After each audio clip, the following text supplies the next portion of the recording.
Thanks for tuning in on this election night. I'm Rock 11's Kathy Dantzler coming to you live from Rockville Election headquarters at City Hall with your Rockville election results. Let's get into it. You can count on Rock 11 for your election results and news. We caught up with the winners at the American Tap Room right here in Rockville Town Center and the new Mark Commons Clubhouse. Now time for your 2015 Rockville election preliminary results. We begin with your new Rockville City Council. Mark Pershela, Julie Polakovich Carr, Beryl Feinberg, and Virginia Onley. We caught up with your new city council members right after they were notified that they won. Here's what they had to say. I'm very ecstatic about the mayoral election. I think the voters have spoken. I am looking forward to another 4 years of working with everyone who was elected today. I feel very good about tonight's results. It was good to be returned to council after being out for 2 years. And I'm looking very much forward to working with the 5 people who were elected. Bridget Newton as mayor, Beryl Feinberg, Julie Polakovich Carr, Virginia Onley, myself. I think it's going to be an experienced group, but I think it's just so gratifying to come back after 2 years being away and being returned by the voters.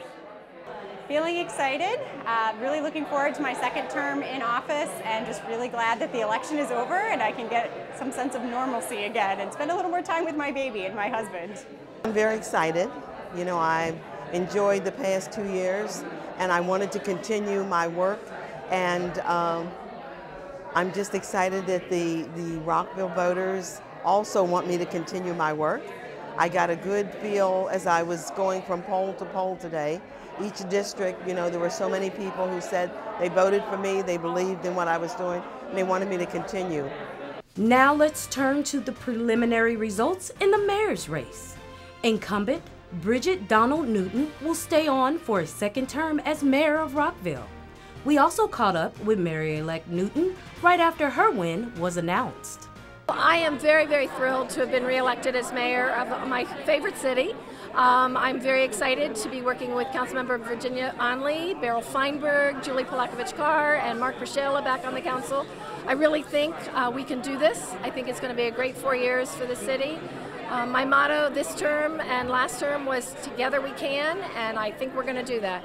The inauguration of the new mayor and council will be Sunday, November 15th at 1 p.m. at the F. Scott Fitzgerald Theater. Everyone is welcome. If you can't make it, you can watch it live, right here on Rock 11. The new mayor and council will come together and meet for the first time on Monday, November 16th at 7 p.m. at Rockville City Hall. You can watch that too on Rock 11. For the first time in Rockville history, the newly elected mayor and council will serve a 4-year term. That means the next election won't be until 2019. Congratulations to all. That's the election news from your Rockville Election headquarters. For more information on the Rockville election, head to our website at rockvillemd.gov/election15 or follow us on Twitter at Rockville11. And check out all of Rock 11 produced election videos on YouTube at youtube.com/City of Rockville. Rock 11 isn't done just yet. Right after this quick break, new Rock 11 team member Colby Ford will have more of what's happening in Rockville. So stay with us.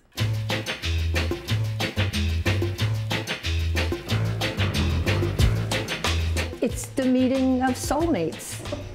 You see, this is the correct version of a front fender. My car is my car is more original and in better shape, and therefore the better of the two. My car is more personalized and therefore the better of the two. But, anyhow.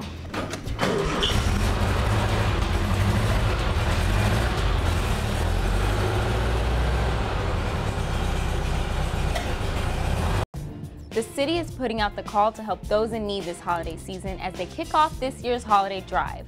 And we meet Rockville's top good neighbors. Plus, we're giving a sneak peek of some of the special car stories you will see in our Rock 11 Antique and Classic Car Show special. Hello, and welcome to the November edition of Rock 11. I'm your host, Colby Ford. Let's get into it.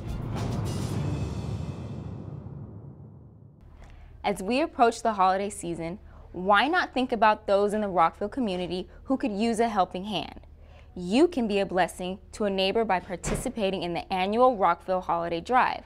Starting right now, you can drop off food, canned goods, and even toys at drop-off boxes like this one. Through donations and volunteers, the City of Rockville Community Services Division collects and hands out Thanksgiving meals in November and toys and gifts in December to hundreds of children and families. Here's Carlos Aparicio, Rockville Community Services Manager, with some more details. So on October 19th, the Mayor and Council kicked off the annual holiday drive. In what's been a tradition for over 45 years, the Mayor and Council sponsor this event, and it is the opportunity for the Rockville community, including individuals, businesses, and families, to give back to their community. Last year, as an example, over 492 Rockville families received assistance during Thanksgiving. 112 seniors were treated to a Thanksgiving dinner. During the December holidays, we also had the opportunity to be able to serve over 561 families, which included over 835 children receiving new toys and gift cards for the holidays. In addition to that, 207 households in the Rockville community were also able to receive some gift cards to really make their holidays a little bit more special. Again, it's really a community event. We really depend greatly on the community feel. We depend on individuals in the community. We depend on local businesses, and to be able to give back, to provide a little bit. I've always said if everybody just gives $1 or $2 to the Rockville Holiday Drive, we'd be able to serve the needs of everybody who needed help during the holidays. If you want additional information, you can go to rockvillemd.gov/holiday drive. It's got all the details as far as the holiday drive, as well as information regarding the toys and the food that we're collecting. Just as an FYI, we're really aiming to be able to collect healthier food this year in order to be able to really provide people with healthy alternatives during the holidays. So welcome all support and any help that anybody in the Rockville community can give. There are donation boxes located in all of the community centers, the Municipal Swim Center, and at City Hall. Also this year, the Glenview Mansion is also helping us out. There is also some area grocery stores. You'll find a collection box. It'll be orange for Thanksgiving, and it'll change in color during the December holidays, but it also has a list of some preferred items on it if you would like to take a look at those and use those as a place to be able to to drop off your donations. Another option is you can also contact the City of Rockville's Community Services Division main line at 240-314-8310. So Rockville, take part and give from the heart. Thanks again, Carlos. And speaking of the holidays, why not give the gift that keeps on giving, a Rockville Rewards card? It's a way to save money and help our area nonprofits all at the same time. In the past 5 years, the Rockville Rewards program has raised more than $130,000 for Rockville nonprofits. And this year, the Rockville Chamber of Commerce has about 32 nonprofits and over 100 local businesses participating. You can use your Rockville Reward card until August of 2016. Just head to rockvillerewards.com to find out where you can pick up a card and for a list of participating businesses. Hello, I'm Hagot Balechian, your host for Rock 11's Antique and Classic Car Show special. Last month was the 54th year for this event, so we wanted to give everyone an exclusive look inside the show. And to give an idea of what you can expect in our car show special, here's Rock 11's Kathy Dantzler with just one of the special car stories from the event.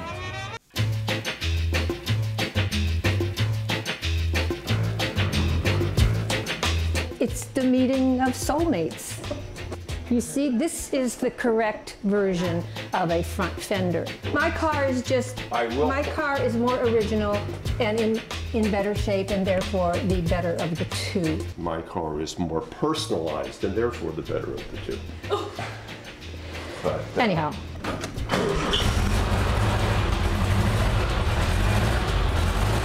That's the sound of a 1960 Porsche Roadster. And if these tires could talk, they would tell you a love story of Susan and Richard Knobloch. My family never did care for my choices in men that I dated. And my dad used to say to me, Susan, you are so smart in so many things. How can you be so dumb with your boyfriends? Well, Susan's brother Skip lost his battle with Lou Gehrig's disease in 1995, but his spirit decided to use his 1960 Porsche Roadster as a divine intervention to help her find the love of her life. and he lived in Fresno, and I lived in Rockville. I'd lived in Rockville for a long time. I love Rockville. And so I finally, after he died in '95, and I got brave enough to have it shipped back from Fresno to Rockville, and it needed repair because it had sat in cold storage or hot storage in Fresno for 3 years. So I got somebody told me to go to this person to get it fixed. Well, the only good thing that person did is say, well, you know, you ought to meet some other Porsche people and go to the Porsche club. There's a whole group of Porsche people. I said, well, okay. And one of those Porsche people was Richard Knobloch. But it wasn't love at first sight. And I look over on a lift, and there is this car. So I said, who owns this car over here? And somebody told me, they said, oh, that's Dick. But now that's the only time I'm going to call him Dick in this story, because his name is Richard. But he was Dick back then. And Dick was standing there pontificating with several other gentlemen, and he had this great big beard. And so I go up to him and I said, you know, I waited and he was talking away, and I said, excuse me, I'm Susan and I have a car just like yours. And he kind of looks at me and rolls his eyes and says, oh, or I don't know what you said. And I said, I'd like to, you know, have you come and check my car out sometime. And he said, well, okay. And he was just getting ready to do a talk on brakes.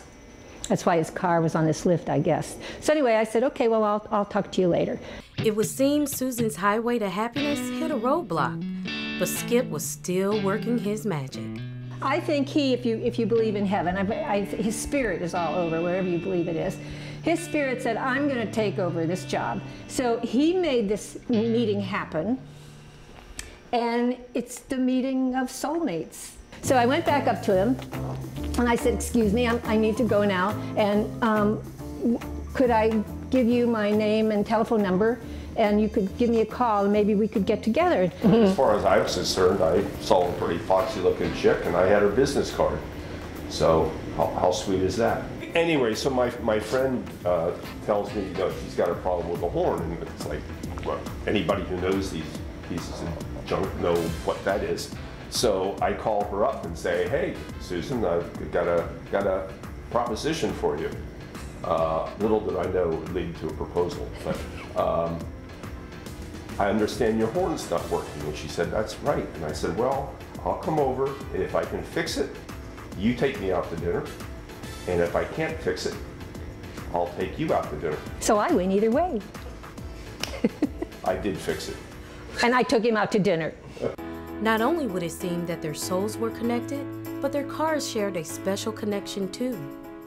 And keep in mind, Richard and I met in the middle period of our life, Middle Ages. and these cars were born 3 months apart. The engine numbers are within 1,000 units of each other, the engine numbers. And to me, that's just awesome. So love blossomed, and it would only be right for the two classic Porsches to play a leading role in their nuptials.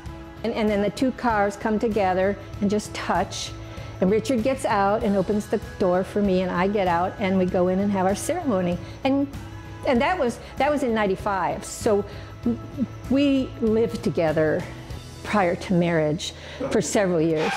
Not 95. 05, I'm sorry. 2005, right, yes, sorry.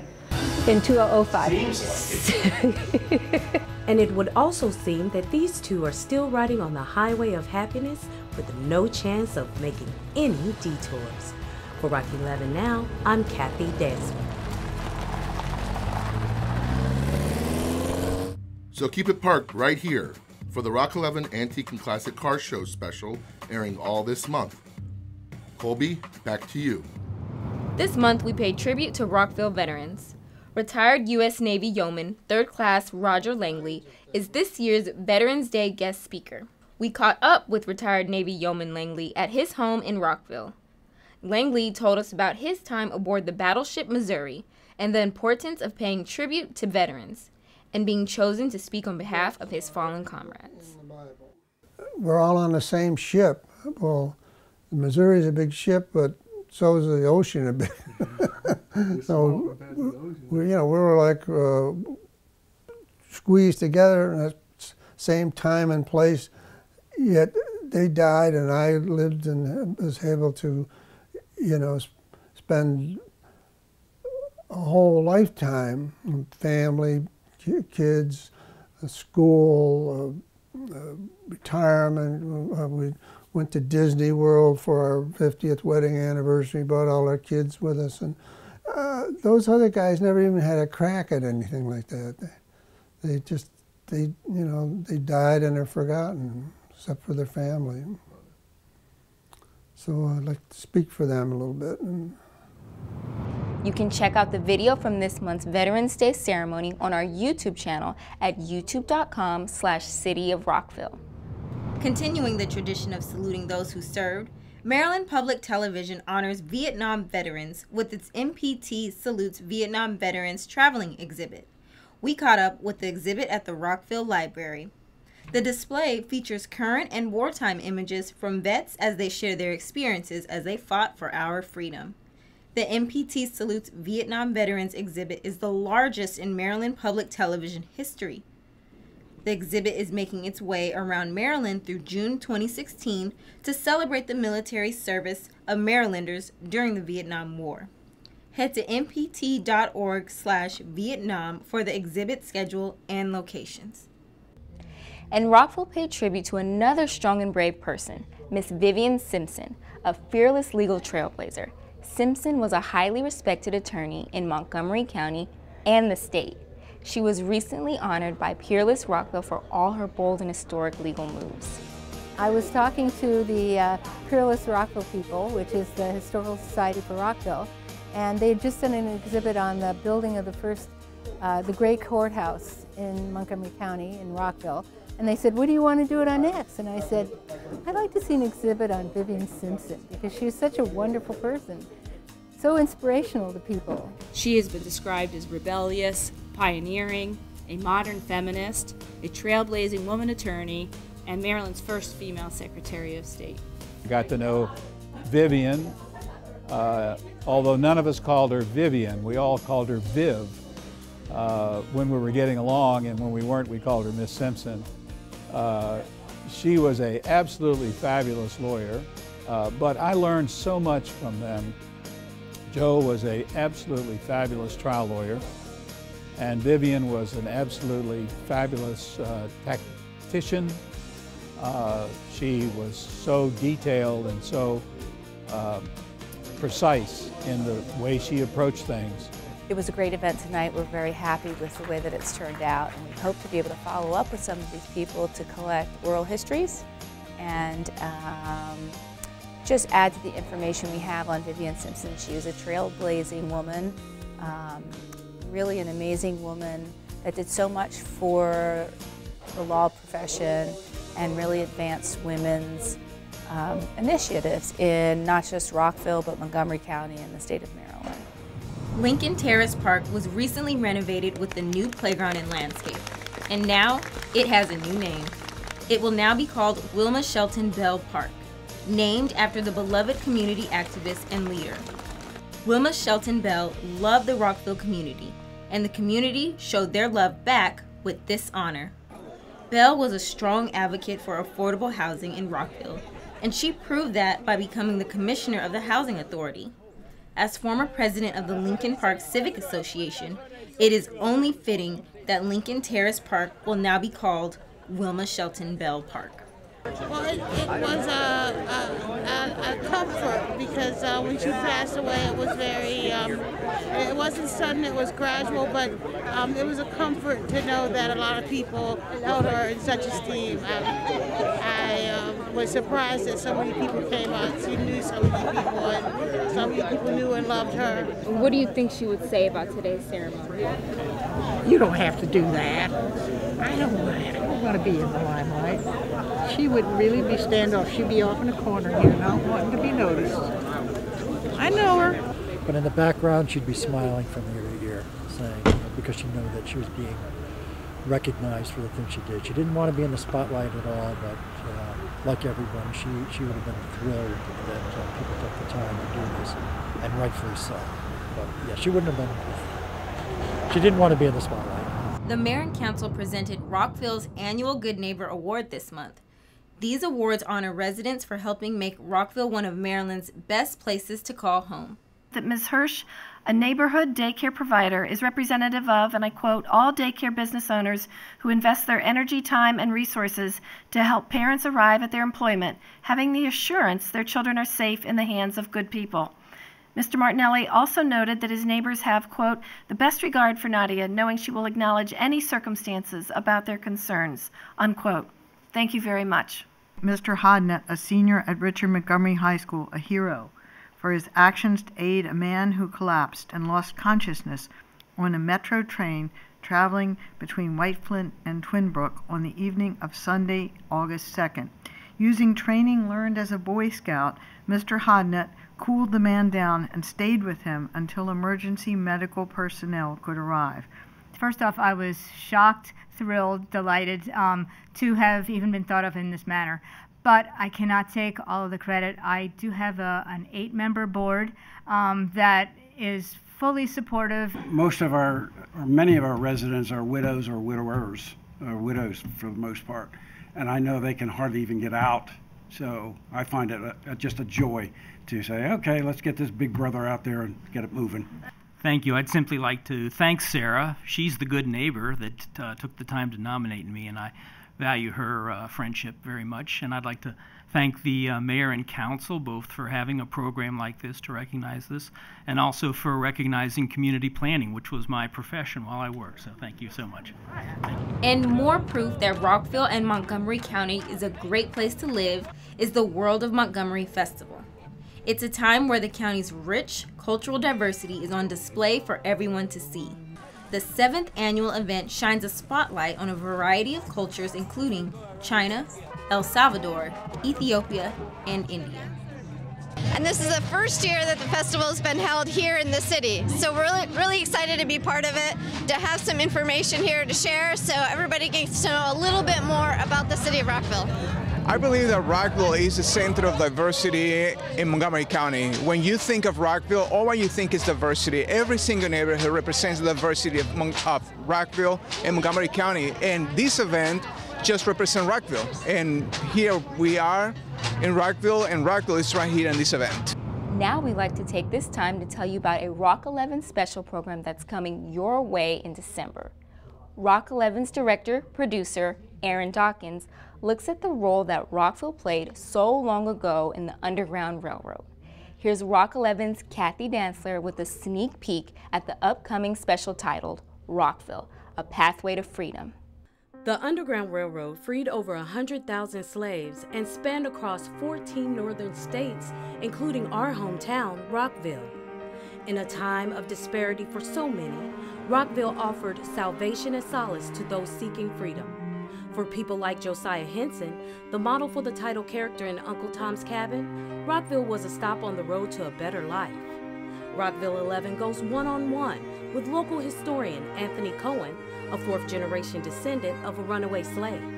He tells the story of the blood, sweat, and tears that lined this part of the journey to a new life for slaves, such as Anne Maria Wims. Anne escaped dressed as a boy. Bigelow found a man to come down from Pennsylvania with a carriage, and Anne portrayed a coach boy. And the carriage was pulled up to the front gate of the White House, the most public spot in Washington, D.C., where Bigelow argued no one would be looking for a runaway slave. Rockville, A Pathway to Freedom, details a historic and prolific time when the city was a part of a movement from bondage to new beginnings. Keep your eyes on Channel 11 in the upcoming months to join us as we discover our homegrown history and experience Rockville's roots the way so many before us did, on a pathway to freedom. That's going to do it for this month's Rock 11 Now. I'm your host, Colby Ford. To keep up on Rockville news, be sure to like us on Facebook, follow us on Twitter, and subscribe to our YouTube channel. Thanks for watching.